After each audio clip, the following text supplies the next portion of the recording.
I always thought my life was a canvas painted with steady, predictable strokes. My name is Daniel Harper, a 38-year-old architect living in a quiet suburban neighborhood just outside Seattle. My wife, Emily, was the heartbeat of our home. A radiant woman with chestnut hair that cascaded down her shoulders and a laugh that could melt the iciest of mornings. We'd been married for 12 years, and while the initial spark had softened into a comfortable glow, I believed we were solid. Our daughter, Sophie, was 9, a whirlwind of energy with her mother's eyes and my stubborn streak. Life wasn't perfect, but it was ours, until the day I found the crack in the foundation. It started innocently enough. Emily had been working late more often, her job as a marketing consultant suddenly demanding extra hours. I didn't think much of it at first. She'd come home with tired smiles, her perfume faintly clinging to her skin, and I'd kiss her forehead, grateful she was back. But then the patterns shifted. Her phone buzzed more than usual, and she'd tilt the screen away from me, her fingers dancing across it with a secrecy I hadn't noticed before. I'd ask, casually, "Who's that?" And she'd say, "Oh, just work," with a laugh that didn't quite reach her eyes. I trusted her. Why wouldn't I? She was Emily, my Emily.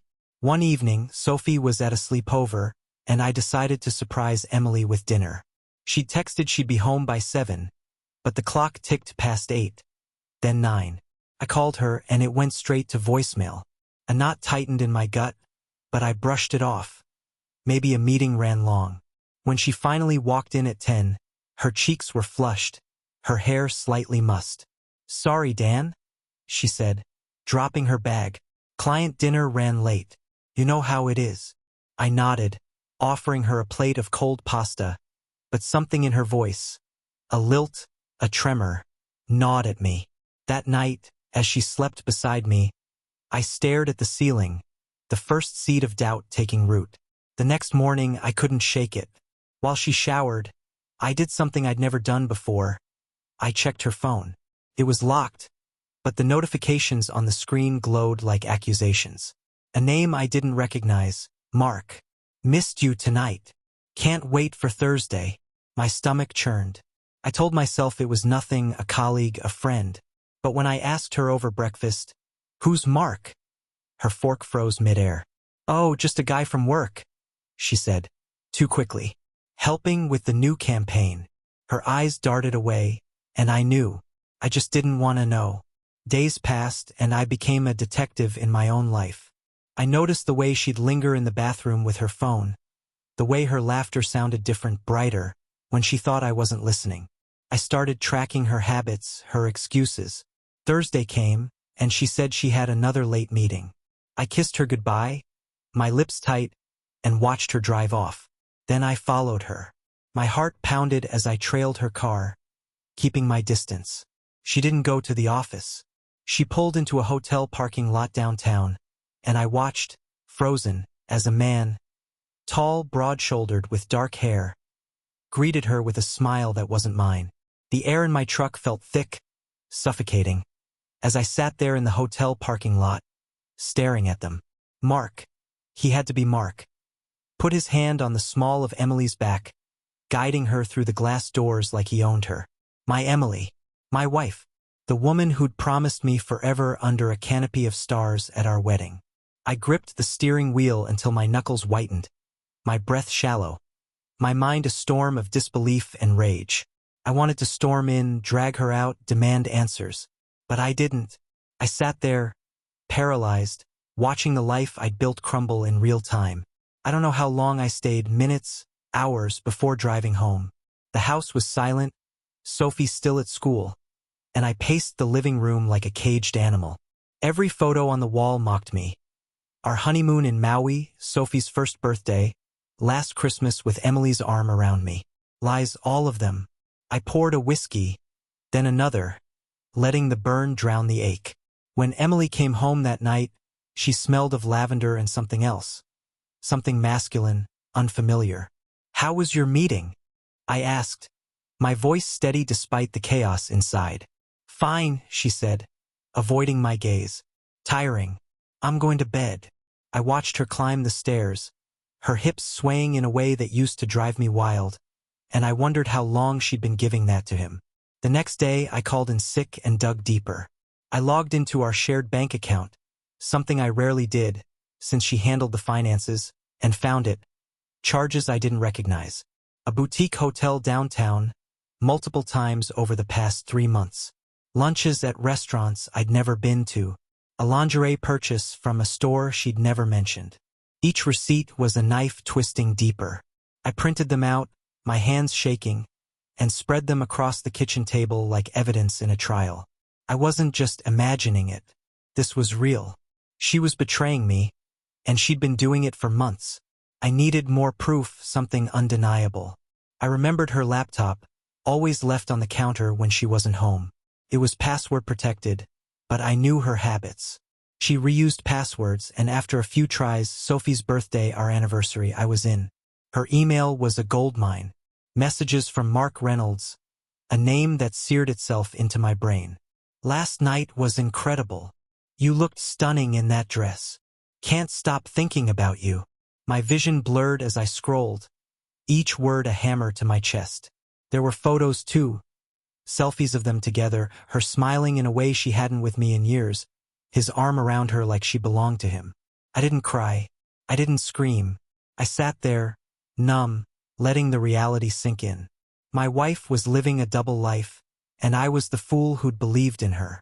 But as the numbness faded, something darker took its place. Anger, raw and unrelenting. I wouldn't let this stand. She'd humiliated me, broken our family, and for what? Some slick stranger who thought he could take what was mine? No, I'd make her pay. I'd make them both pay. I closed the laptop, poured another drink, and started planning.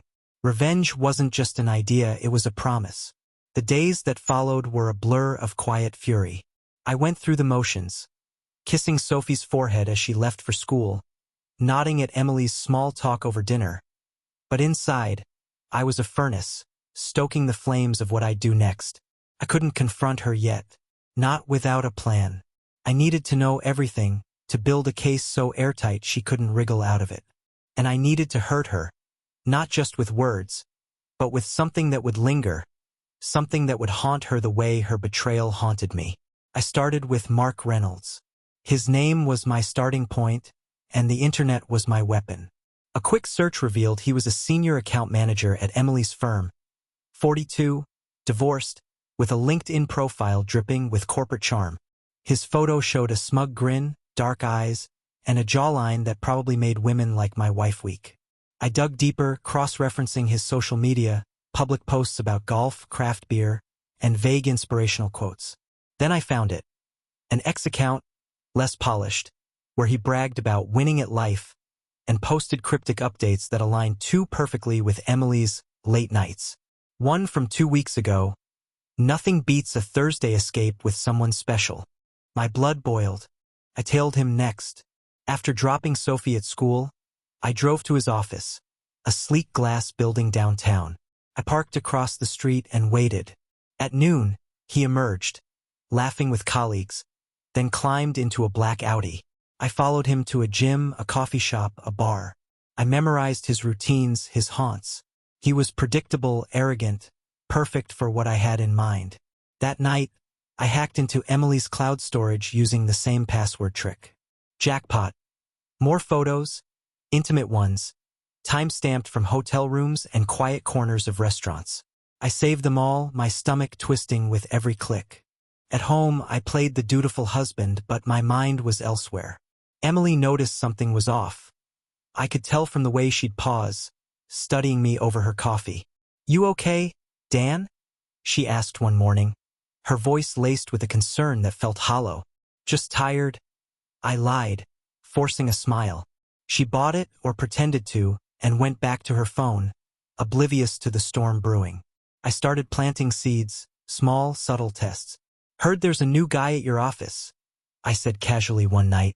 "Mark something?" Her face flickered just for a second. "Oh yeah, he's nice," she said, too breezy. "Helps with the big accounts." I nodded, filing away her lie. By the end of the week, I had enough to bury her. But evidence wasn't enough. I wanted devastation. I remembered a friend from college, Jake, who'd gone into private investigation after a messy divorce of his own. I called him, voice low as I explained everything. "I need dirt on this guy," I said, "and I need it to hurt." Jake didn't hesitate. "Give me a week," he said. "I'll get you something you can use." I hung up, staring at the wedding ring on my finger. It felt like a shackle now, a symbol of a promise she'd shattered. Soon, she'd feel the weight of her own choices. Waiting for Jake's intel was torture, but I filled the time with preparation. I opened a separate bank account, siphoning small amounts from our joint savings.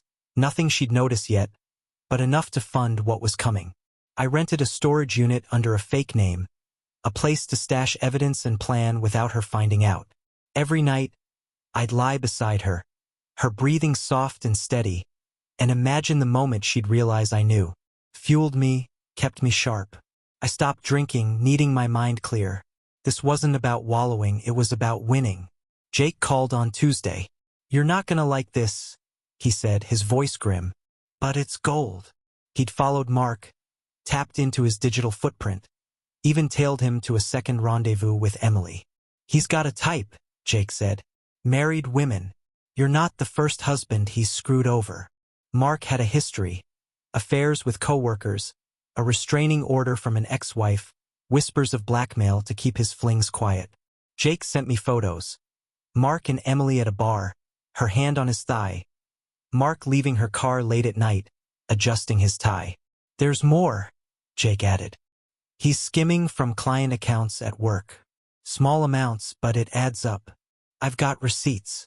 I sat in my truck, staring at the files Jake emailed, my pulse hammering.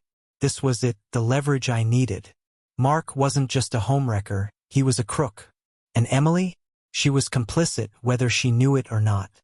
I pictured her laughing with him, sharing secrets she'd never share with me, and the anger hardened into resolve. I'd use this, all of it, to dismantle their little fantasy. But I had to be smart, methodical. A confrontation now would be too easy, too quick. I wanted them to suffer slowly, to feel the walls close in. That night, Emily came home late again, humming softly as she kicked off her heels. "Good day?" I asked, leaning against the counter. "Great day," she said, smiling. "Closed a big deal." I nodded, watching her pour a glass of wine, her movements carefree. She had no idea I'd seen her deal. Her and Mark at a hotel bar, clinking glasses like they were celebrating something I'd never understand. I let her talk, spinning her lies, and I smiled back, a predator biding his time. Sophie bounded in, breaking the tension, and I hugged her tight, grounding myself. This wasn't just for me, it was for her too. The next step was reconnaissance. I drove to the hotel they favored, a boutique place with dim lighting and overpriced drinks. I walked in, casual, blending with the afterwork crowd, and scoped it out. Entrances, exits, the layout of the lobby. I overheard a bartender mention regulars and caught Mark's name. Perfect. I tipped him well, planting the seed for later. Back home, I sketched a timeline, syncing their meetings with the evidence I'd gathered. Thursday nights were their ritual, a pattern I'd turn against them. I wasn't ready to strike yet, but I was close. The trap was forming, and they'd walk right into it. By Wednesday, I was a man possessed, every move calculated, every thought razor sharp. Jake's dirt on Mark gave me an edge, but I needed more on Emily. Something personal, something to twist the knife. I went back to her laptop, digging through deleted files. I found a draft email she'd never sent, dated 3 months ago, addressed to Mark. "I can't keep doing this to Dan, but I can't stop either. You're in my head all the time." My chest tightened, but I read on. "He's a good man, but you make me feel alive." Alive. The word echoed, a slap to everything I'd given her. I saved it, another bullet for my arsenal. I started leaving hints, testing her. Thursday morning, I said, "Got a late meeting myself tonight. Might crash at the office." Her eyes lit up, too eager. "Oh, okay," she said, brushing her hair back. "I'll probably stay late too then." I nodded, watching her pack her bag with a little too much care. Lipstick she rarely wore, a scarf I hadn't seen before. She kissed me goodbye, her lips soft but distant, and I let her go, knowing where she'd end up. I didn't follow her this time. I had work to do. I met Jake at a diner, away from prying eyes. He slid a folder across the table. Financial records, Mark's client discrepancies, even a recording of him bragging about bending the rules to a coworker. "This could ruin him," Jake said. "But you've got to decide how far you want to push it."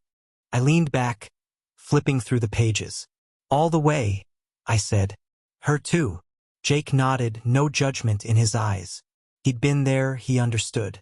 "I'll set up the next piece," he said. "Give me 2 days."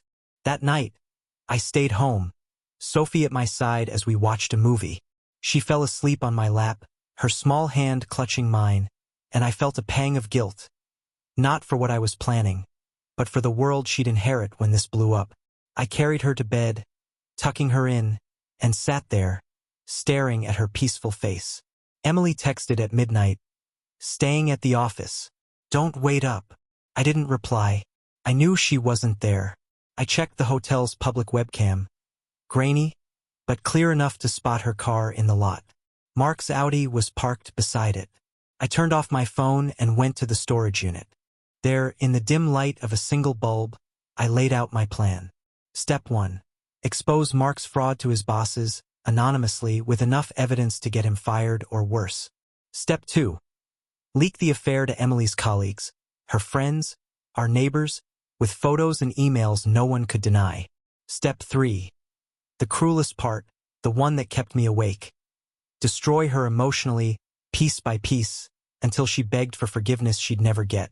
I packed up, locked the unit, and drove home, the city lights blurring past me. Tomorrow I'd start. Tomorrow, they'd feel the first tremor of the earthquake I'd become. The morning sun filtered through the blinds, casting jagged shadows across the kitchen as I sipped my coffee. Sophie was at school, and Emily had left early, claiming a breakfast meeting. I knew better now. Her lies were as transparent as the glass in my hand.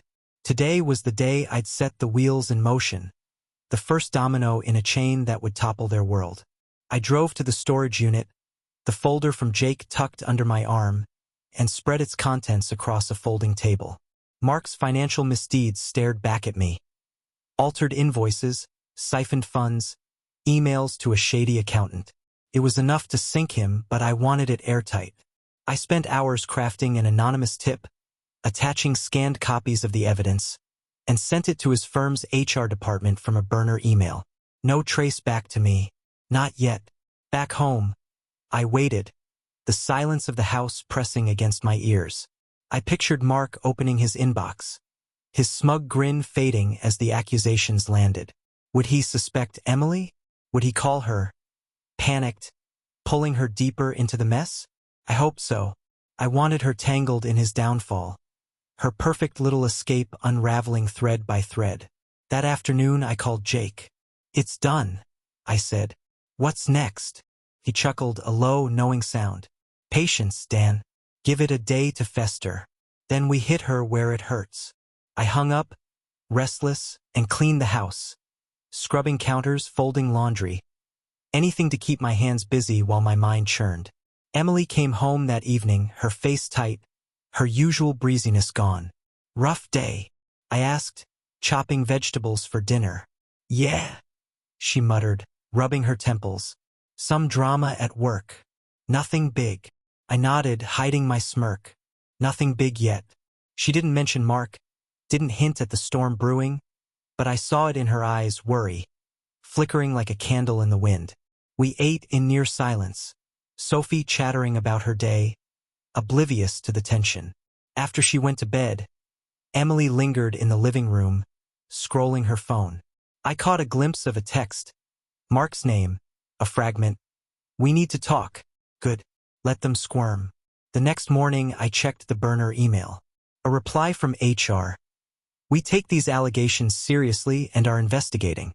Step 1 was in play.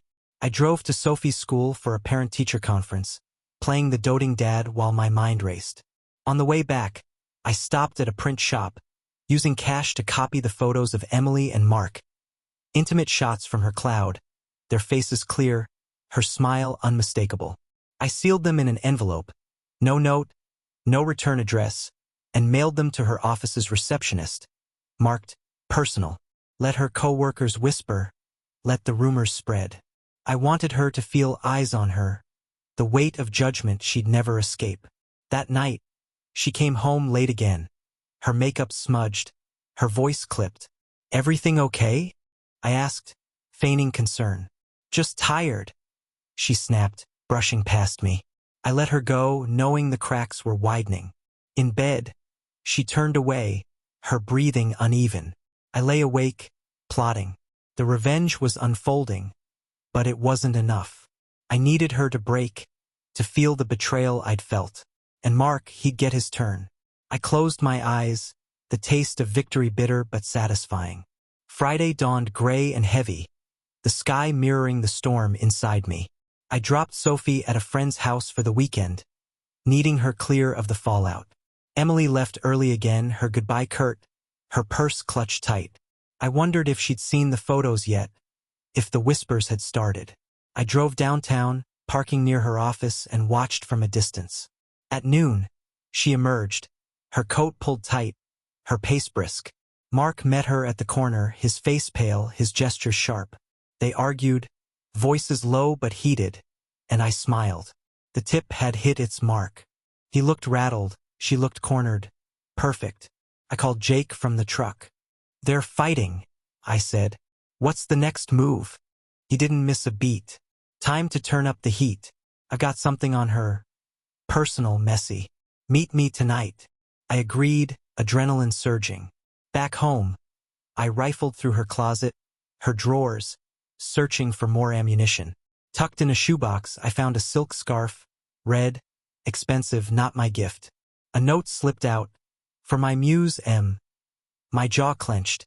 I kept it, another piece for the puzzle. She'd worn it last week, the night she'd worked late. The audacity fueled me. Jake met me at a dive bar, sliding a USB drive across the table. Her old college friend, Lisa, he said. They still talk. I got into Lisa's messages. Emily's been spilling everything. Guilt, excitement, the works. I plugged the drive into my laptop, scanning the texts. I know it's wrong, but he makes me feel young again, Emily had written. Dan's so steady, it's suffocating. As suffocating. I'd given her a home, a family, and she'd traded it for thrills. Use this, Jake said. Send it to her parents, her sister. Let them see who she really is. I nodded, my throat tight. It was cruel, yes, but she'd earned it. That night, I compiled the messages, pairing them with the photos, and emailed them from another burner to her family. Subject, the truth about Emily. I hit send, imagining her mother's gasp, her sister's shock. Emily came home at 10, her eyes red, her hands trembling.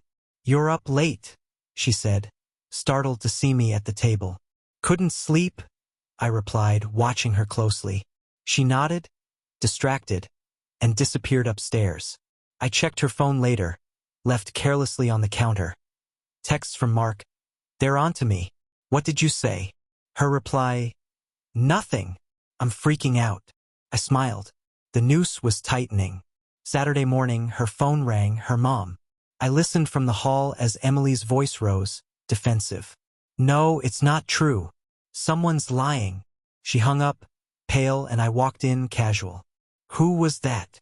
I asked. Mom, she said, forcing a smile. Just checking in. Liar. I let it drop, savoring her unease. The day stretched on, her nerves fraying. She jumped at every notification, her laughter gone. I cooked dinner, playing the oblivious husband, and watched her pick at her food. The revenge was working, slow and steady, eating her alive. Sunday was quiet, too quiet, the calm before the storm I'd unleashed. Emily barely left her room, claiming a headache, but I heard her on the phone, whispering, pacing. I checked the burner email. Her sister had replied, How could you do this to Dan? To Sophie? No response from her parents yet, but the silence was louder than words. I imagined their disappointment, the family she'd bragged about now turning away. At noon, she emerged, pale and drawn, and said she was going for a drive. "Clear my head," she mumbled. I nodded, knowing she'd run to him. I followed at a distance, her car weaving through traffic to Mark's apartment.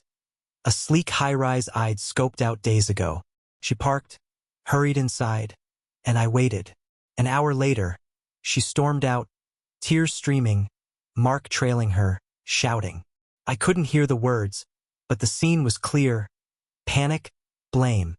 A lover's spat turned ugly. I snapped photos, more fuel for the fire.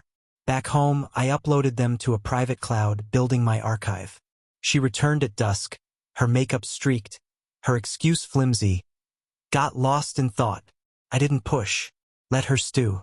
Monday morning, I called Jake. "She's cracking," I said.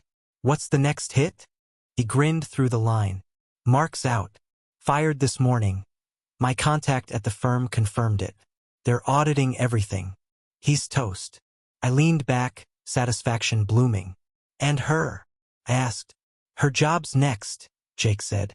"I've got a tip ready, her using company time for him. Send it to her boss tomorrow." I agreed, the plan sharpening. That day, I mailed the scarf and note to Mark's ex-wife with a letter. "He's at it again. Thought you'd want to know. Let her stir the pot." Emily came home early, a rare occurrence, and collapsed on the couch. "I'm taking a sick day tomorrow," she said, voice flat. "Work's a mess." I raised an eyebrow. "What happened?" She hesitated. "Just chaos. Someone got let go. Mark, I thought, but I played dumb." "That's rough," I said, pouring her wine. She drank deeply, her hands unsteady. I watched her unravel, piece by piece. Her job, her family, her lover, all slipping away. That night, she cried in the shower, thinking I couldn't hear. I did, and I felt nothing but cold triumph. By Tuesday, the photos had spread. Her office buzzed with gossip, her desk a ghost town. She didn't know I'd sent them, didn't suspect the tip about her misconduct landing in her boss's inbox. I worked from home, fielding calls, while she hid upstairs, her phone silent for once. At noon, Jake texted. "She's suspended. Pending review." I grinned, imagining her face when the call came. The revenge was a symphony now, each note hitting harder. And I was the conductor, unseen but omnipresent. She'd feel it all soon, every betrayal mirrored back at her. Wednesday morning, Emily's phone rang at dawn, shattering the stillness. I lingered in the kitchen, pretending to brew coffee, as she answered upstairs. Her voice climbed, frantic. "What do you mean? Suspended? This is insane." A pause, then, "No, I didn't. Someone's setting me up." She hung up, footsteps thudding down the stairs. She burst in, wild-eyed, hair tangled. "Dan, I need to talk to you," she said, breathless. I turned, calm as stone. "What's wrong?" She faltered, searching my face. "Work. They think I've been slacking off, misusing time." "It's a lie." I nodded, sympathetic. "That's awful. Any idea who'd do that?" She shook her head, tears welling.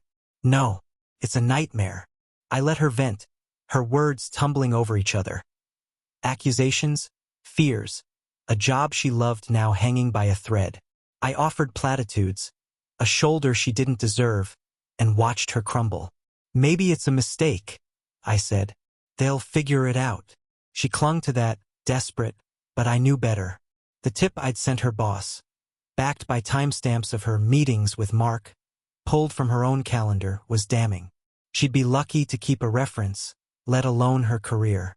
She spent the day on the couch, staring at nothing, while I worked in my office, plotting the next strike.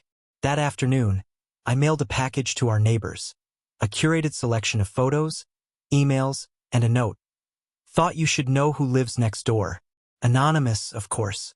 By evening, I saw curtains twitch, heard hushed voices across the fence. Emily didn't notice, lost in her fog. But I did. The community she'd charmed, PTA meetings, block parties, would shun her now. I cooked dinner, humming, and she barely ate, her phone buzzing with ignored calls.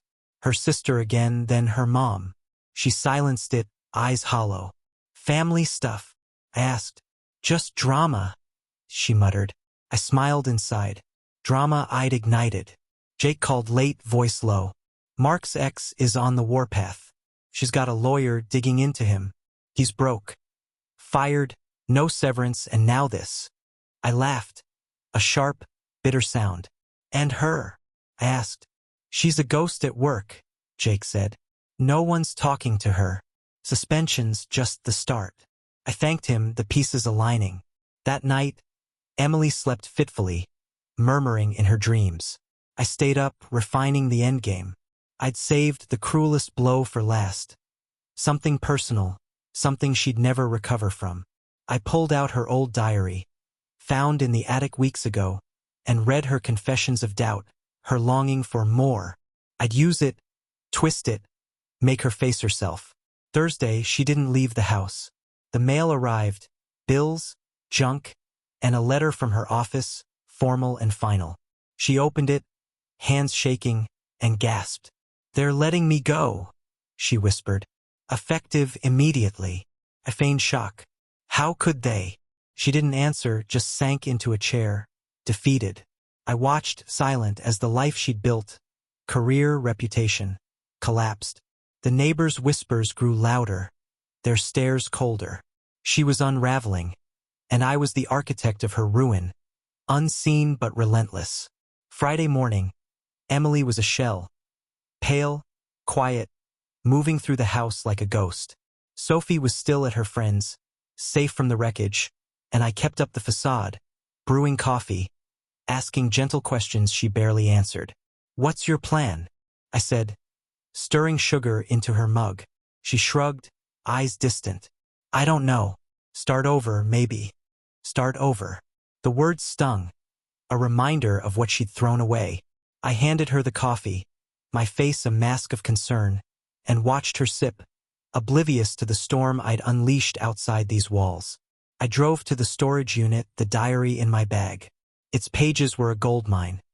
Entries from our early years, her fears of settling, her dreams of passion I'd never fulfilled. One line burned. Dan's safe, but I want fire. Fire. She'd found it with Mark, and now it was consuming her. I scanned the pages, pairing them with her recent texts to Lisa, and crafted a narrative, her own words, twisted to expose her. I printed copies, dozens of them, and spent the afternoon distributing them. Taped to lampposts near her office, slipped into mailboxes on our street, left on car windshields downtown. No names, just her handwriting, her secrets, raw and public. Back home, she was on the phone, voice rising. Mom, stop. I didn't. Someone's doing this. She hung up, tears streaming, and I walked in casual. Everything okay? She glared, suspicion flickering. No. Someone's spreading lies about me. Photos, messages. It's everywhere. I frowned, playing dumb. That's crazy. Who'd do that? She didn't answer, just stared. And for a moment, I wondered if she saw through me. But she shook her head, muttering, I don't know, and retreated upstairs. I let her go, the seeds of doubt planted. That evening, Mark called her. I saw his name flash on her screen before she snatched it up and stepped outside. I cracked the window, listening. They're ruining me, he shouted. My ex, the firm. Did you tell anyone? Emily's voice broke. No, I'm losing everything too. They argued, accusations flying, and I smiled. Their alliance was fracturing, just as I'd planned. She came back in, defeated, and I offered a hug she barely returned. We'll get through this, I lied, holding her close, feeling her tremble. She didn't know we was already gone. Saturday, the fallout hit hard. Neighbors knocked, awkward, asking about rumors. Emily brushed them off, but I saw the shame in her eyes. Her phone buzzed. Lisa, furious. You used me to vent, and now it's public? Emily tried to explain, but Lisa hung up. Friends gone, family distant, job lost. She was alone, and I'd made it so. I cooked breakfast, humming, while she stared at the table, broken. The diary was my final card, and I'd played it perfectly. She'd never know it was me, but she'd feel it forever. Revenge wasn't sweet, it was cold, precise, and mine. Sunday morning broke with a chill that seeped into the house, matching the frost that had settled over Emily's spirit. She sat at the kitchen table, staring at her untouched coffee, her hair a tangled mess, her eyes sunken from sleepless nights. I moved around her, frying eggs for Sophie, who'd be home soon, keeping my tone light, my questions gentle. "Did you sleep at all?" I asked, sliding a plate in front of her. She shook her head, barely glancing up. "No, too much on my mind." I nodded, sympathetic, while inside I tallied the damage. Her job gone, her reputation shredded, her lover a sinking ship. It was working, but I wasn't done. I drove to pick up Sophie, leaving Emily to stew in her misery. On the way, I stopped at a coffee shop near Mark's apartment, a place I'd seen him frequent. His Audi was there, parked crookedly, and I spotted him inside, disheveled, arguing with a woman I recognized from Jake's photos as his ex-wife. She threw a stack of papers at him. My package, I realized the scarf and note, and stormed out. He slumped in his chair, head in his hands, and I felt a surge of grim satisfaction. I snapped a photo through the window, another trophy for my collection, and left before he could see me. Back home, Sophie bounded in, oblivious to the tension, chattering about her weekend. Emily forced a smile, hugging her tight, but I saw the strain in her shoulders, the way her hands trembled. "Missed you, kiddo?" she said, voice cracking. Sophie didn't notice, but I did. After lunch, I took Sophie to the park, giving Emily space to drown in her thoughts. While Sophie played, I checked the burner email. Responses from neighbors, shocked and gossipy. Didn't know she was like that. Poor Dan. Poor Dan indeed. I smirked, pocketing the phone, and pushed Sophie on the swings, my mind on the next move. That evening, Emily's phone rang again. Her boss this time, a rare Sunday call. I lingered nearby, chopping vegetables as she answered. "Yes, I understand," she said, her tone flat. "No, I don't have an explanation. Thank you." She hung up, staring at the wall.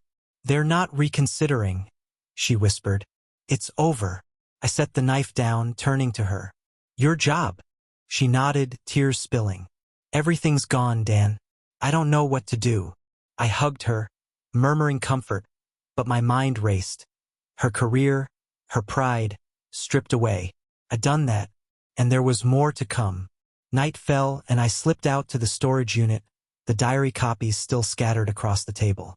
I gathered them, adding new photos, Mark at the coffee shop, Emily's tearful call, and mailed them to her old college friends, the ones she'd bragged about staying close with. Let them see her fall, let them judge. Back home, she was asleep on the couch, a bottle of wine half empty beside her. I covered her with a blanket, playing the caring husband, and sat in the dark, watching her breathe.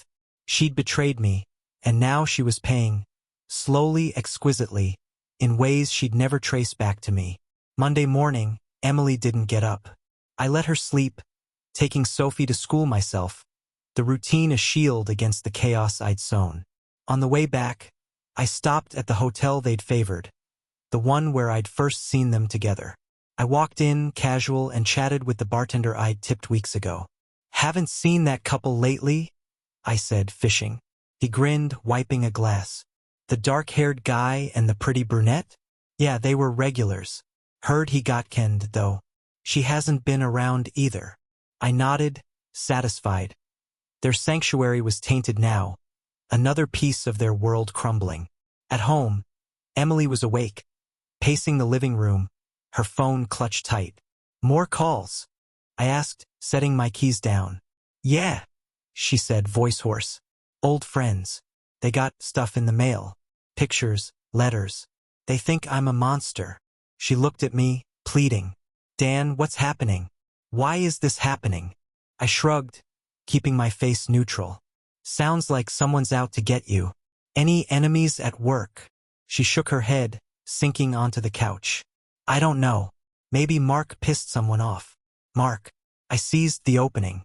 "He's not helping you through this?" Her eyes flickered, guilt, fear. No. He's busy. I let it drop, but the seed was planted. That afternoon, Jake called with an update. Mark's ex filed for a review of their divorce settlement, he said. Claims he hid assets, my tip helped. He's scrambling, selling stuff to cover legal fees. I laughed, picturing him desperate, cornered. And her? I asked. She's a pariah, Jake said. No one's hiring her, words out. She's done. I thanked him, the endgame nearing. Back home, I cooked dinner, humming, while Emily stared at her phone, ignoring texts from people she'd once called friends. The isolation was complete. Family, work, social circle, all gone. That night, I escalated. I'd kept one photo back. A candid of her and Mark in bed, taken from her cloud, her face unmistakable. I printed it large, framed it, and hid it in the garage. Then I called her parents, using a blocked number, and left a voicemail. Ask Emily about Mark. She's not who you think. Short, vague, enough to stir the pot. When she went to bed, I checked her phone. Missed calls from her mom, her sister, no messages returned. She was shutting down, and I was the unseen hand pushing her deeper. Tuesday, she barely spoke. Sophie noticed, tugging my sleeve. Is mommy okay? I hugged her, whispering. She's just sad, sweetie. She'll be fine. A lie but necessary. Emily stayed in her room, emerging only to eat, her eyes vacant. I watched, silent, as the weight of her choices crushed her. The photo in the garage waited, my final card, and I'd play it soon. She'd see it and she'd know. Maybe not who, but what she'd lost. Revenge was a slow burn, and I was fanning the flames. Wednesday, the house felt like a tomb, silent, heavy. The air thick with Emily's despair. She shuffled downstairs in a robe, her hair unwashed, her face a map of exhaustion. I made breakfast, keeping Sophie busy with cartoons, and watched Emily pick at her toast. You should get out, I said casual. Fresh air might help. She glared, a spark of the old fire. Help what, Dan? My life's a wreck. I shrugged, unfazed. Just a thought. She retreated upstairs, and I smiled. Every push widened the gap between us. Every word a reminder of her fall. I drove to Mark's neighborhood, curious. His Audi was gone, replaced by a for sale sign in the window of his apartment. A neighbor watering plants caught my eye. He moved out fast, she said, unprompted. Heard he's in debt up to his ears. I nodded, thanking her, and drove off, the image of his collapse fueling me. Back home, I checked the burner email. Her parents had called her office, left messages with HR, digging for answers. Good. Let them unravel her lies. I added their number to my list, another thread to pull. That afternoon, Sophie was at a playdate, and I staged the next act. I left the framed photo on the kitchen counter, propped against a vase, where Emily couldn't miss it. Then I went to the garage, pretending to tinker, waiting. She found it an hour later. I heard her gasp, a sharp, broken sound, and the crash of glass. I walked in, feigning shock. What happened? She stood there, the frame shattered at her feet, her hands shaking. Where did this come from? She whispered, staring at the photo, her and Mark, tangled in sheets, a moment she'd thought private. I don't know, I lied, stepping closer. Was it here when you came down? She nodded, tears streaming, and sank to her knees, gathering the pieces. Someone's in the house, Dan. They're doing this. I knelt beside her, playing the concerned husband. We'll figure it out, I said, my voice steady. She clung to me, sobbing, and I held her, hiding my triumph. She didn't suspect me. Not yet. But the photo had done its work, cracking her open. I cleaned up the glass, leaving her curled on the couch, and slipped out to call Jake. She's broken, I said. What's left? He paused. Just watch her fall. You've got the finale. That night, her parents called again. I answered, handing her the phone. Mom, please, she begged, voice raw. I didn't. Someone's framing me. She hung up, sobbing, and I sat beside her, silent. Her world was ash, and I'd lit the match. The photo was the cruelest cut, a mirror to her shame, and she'd carry it forever. I went to bed, leaving her downstairs, the architect of her ruin sleeping soundly above her.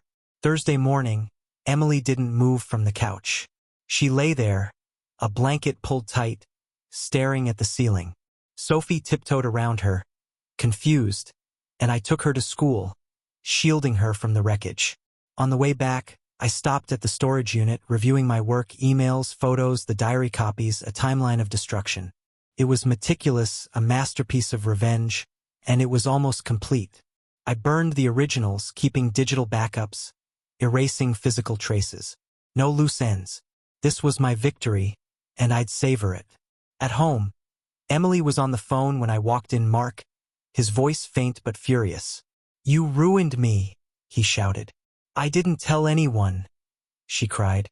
"Someone knows, Mark. They're everywhere." He hung up, and she dropped the phone, curling into herself. I approached, gentle. "Who was that?" She flinched. "No one. Just work stuff." I nodded, letting her lie, and made lunch, watching her ignore it. Her phone buzzed, her sister, then Lisa, then silence. No one stayed on the line. She was alone, and I'd made her that way. That afternoon, I took a walk, passing neighbors who avoided my gaze. The whispers had spread. Emily's affair, her downfall, a cautionary tale. I stopped at the park, sitting on a bench, and called Jake. "It's done," I said. "She's got nothing left." He sighed, impressed. "You're a cold bastard, Dan. What now?" I stared at the horizon. "Divorce. Clean break. She'll never know it was me." He laughed. "She'll feel it, though. Every day." I hung up, the weight lifting. Revenge wasn't about confrontation, it was about control, and I'd mastered it. Back home, Emily was packing a bag, her movements slow, defeated. "Where are you going?" I asked, leaning against the doorframe. "My sister's," she said, not meeting my eyes. "I need space." I nodded, stepping aside. "Take your time." She left, the door clicking shut, and I stood in the silence, the house mine again. I poured a whiskey, sat on the couch, and let the quiet settle. She'd run, but she couldn't escape. Her life was rubble, and I'd built the ruins. Sophie would be home soon, and I'd protect her, rebuild for us. Emily was gone in every way that mattered. That night, I slept deeply, no dreams, no guilt. The photo lingered in my mind, her face, his, the moment I turned against her. It was over, but the echo of her pain would follow her. A shadow I'd cast. I'd won, and she'd lost everything. It was enough. Friday dawned bright, the first day of a new chapter. Sophie bounced into the kitchen, asking about Emily, and I knelt, brushing her hair back. "Mommy's visiting Aunt Claire for a bit," I said, smiling. "Just you and me for now, kiddo." She nodded, trusting, and I cooked pancakes, the house alive with her laughter. Emily's absence was a void, but not a wound. I'd cauterized it with every step of my plan. I checked the burner email one last time. Nothing new, just echoes of the chaos I'd sown. I deleted it, erasing the final thread. Mid-morning, I called a lawyer, a friend from college who'd handled messy divorces before. "She's been unfaithful," I said, keeping it simple. "I've got proof, photos, messages. I want full custody." He didn't ask questions, just promised to draft papers. "She won't fight hard," he said. "Not with what you've got." I thanked him, the future clarifying. Sophie with me, Emily adrift, her life a cautionary tale. I cleaned the house, tossing her scarf, her wine glasses, small relics of a marriage I'd buried. That afternoon, Jake stopped by, a beer in hand. "Heard she left," he said, leaning against the counter. "You good?" I nodded, clinking my bottle to his. "Better than good. Free." He grinned, raising his drink. "To justice, then." We drank, the silence comfortable. Mark was a ghost now, broke, disgraced, fleeing town. Emily was a shell, her family fractured, her friends gone.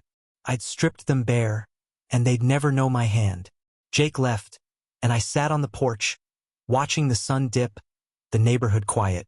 Sophie came home from a friend's, and we played board games, her giggles filling the space Emily had abandoned. I tucked her in, reading her favorite story, and she hugged me tight. "Love you, Daddy," she said, sleepy. "Love you too," I whispered, kissing her forehead.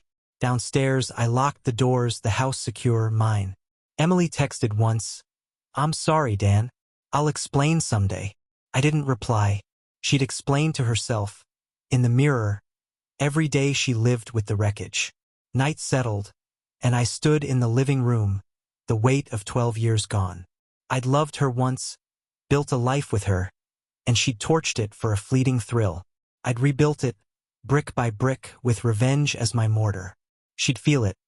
Every glance from a stranger, every job rejection, every silent family dinner. I'd made her a pariah, and I'd sleep soundly knowing it. The cruelty was mine, the victory was mine, and the future was ours, mine and Sophie's. I turned off the lights, the darkness complete, and smiled. It was finished.